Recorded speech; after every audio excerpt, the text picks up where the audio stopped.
Assalamualaikum warahmatullahi wabarakatuh. Alhamdulillahi haqqa hamdih. Wassalatu wassalamu ala rasulillahi wa abdih. Wa ala alihi wa ashabihi min ba'dih amma ba'd. Alhamdulillah, thumma alhamdulillah. Di pertemuan sebelumnya kita telah membahas tentang keuntungan pahala menghutangkan saudara kita karena Allah Ta'ala. Maka insya Allah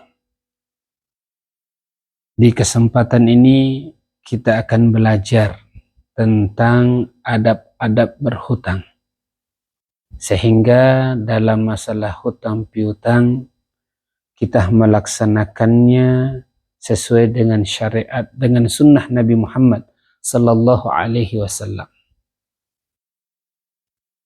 Perlu diketahui bersama bahwasannya hutang piutang ini adalah solusi terakhir dalam Islam.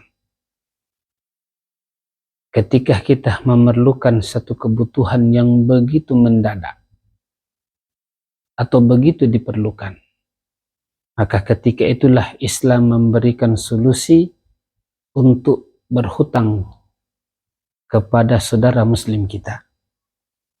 Sehingga kita perlu mengetahui bagaimana cara adab-adab ketika kita ingin berhutang kepada seseorang. Yang pertama, hendaknya kita yang hendak ingin berhutang menyadari bahwasanya ini adalah keperluan yang begitu mendadak, begitu diperlukan.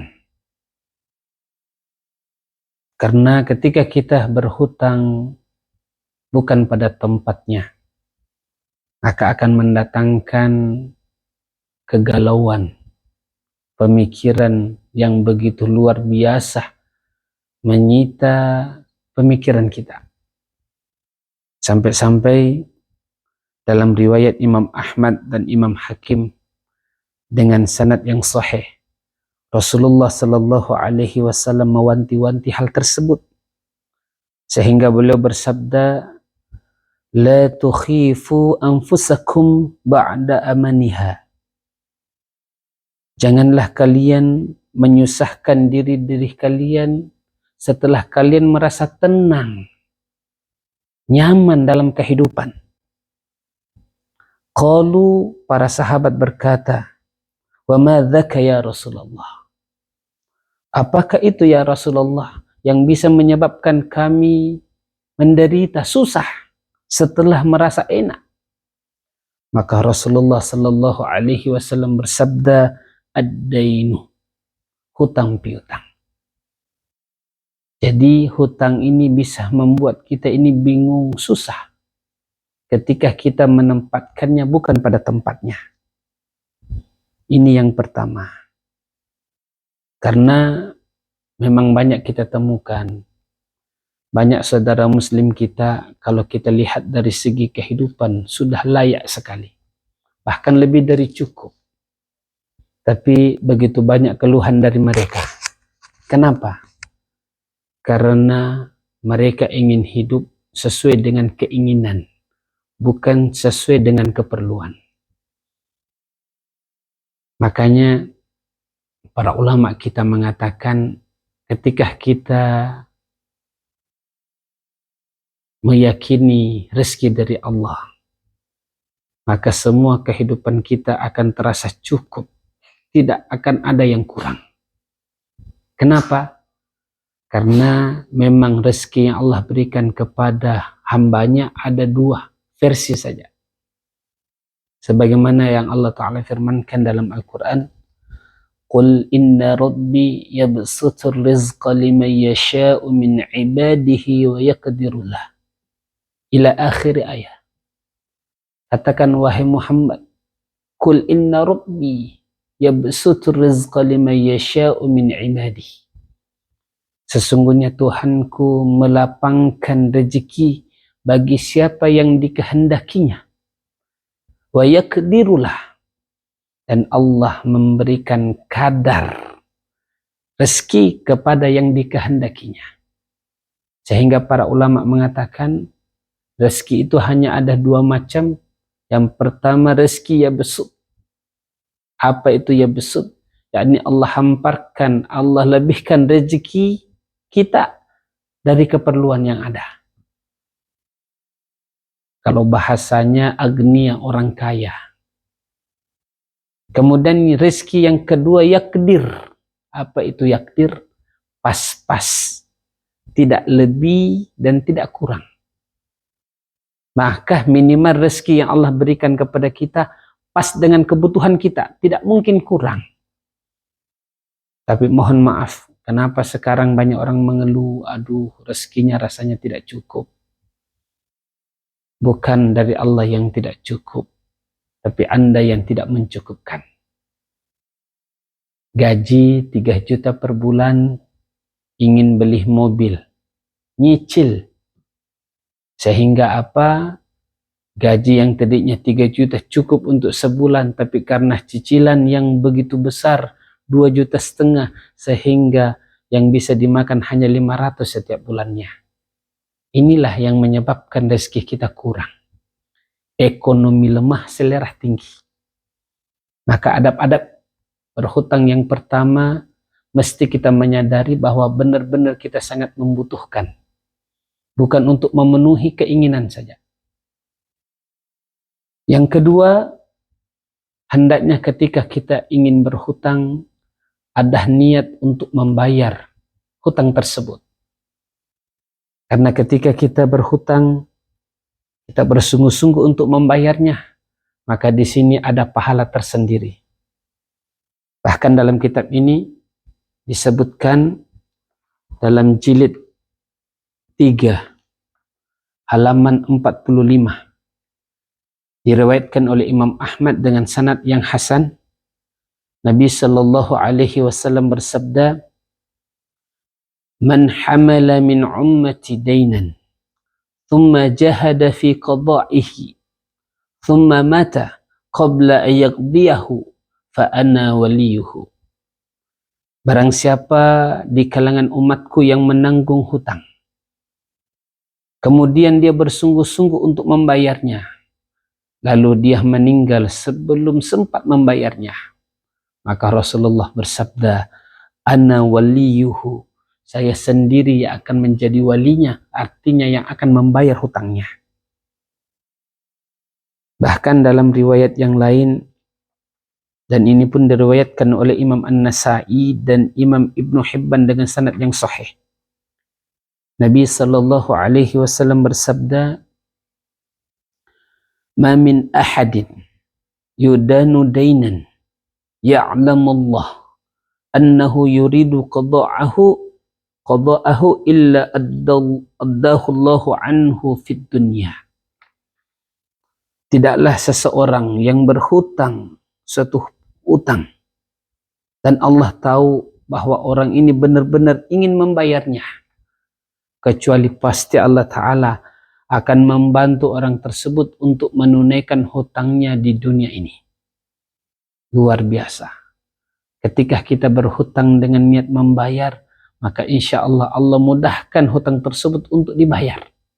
Dan itu adalah janji Allah dan Rasulnya. Bahkan ketika kita sulit membayar dan meninggal dunia sebelum terbayar hutang kita, maka Rasulullah yang akan menjadi wali kita. Tapi sebaliknya, ketika kita bermain-main dengan hutang yang ada, sudah ada uang ketika jatuh tempo tapi kita menunda-nunda, maka perbuatan ini bisa mendatangkan bencana bagi kita, bahkan akan menghilangkan pertolongan Allah Ta'ala dalam hutang piutang yang kita buat. Sebagaimana yang Nabi Sallallahu Alaihi Wasallam sabdakan, yang diriwayatkan oleh Imam Ibnu Hibban dengan sanad yang hasan, "Inna Allaha ma'adda'in hatta yaqdiya dainahu ma lam yakun fima yakrahullah." Sesungguhnya Allah Ta'ala akan bersama orang yang berhutang hingga dia membayar hutangnya, selagi dia tidak melakukan perkara yang dibenci oleh Allah. Hadis ini perlu kita perhatikan.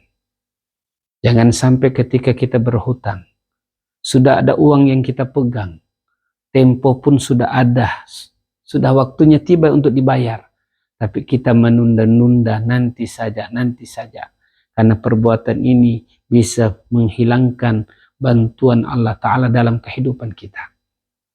Seandainya kita memerlukan hajat yang begitu darurat, yang begitu diperlukan, maka kita datang kepada orang yang meminjamkan kita uang. Kita sampaikan bahwa hari ini kita sudah memiliki uang untuk membayar hutang, tapi karena ada keperluan mendadak mendesak sehingga tidak bisa melunasi semua.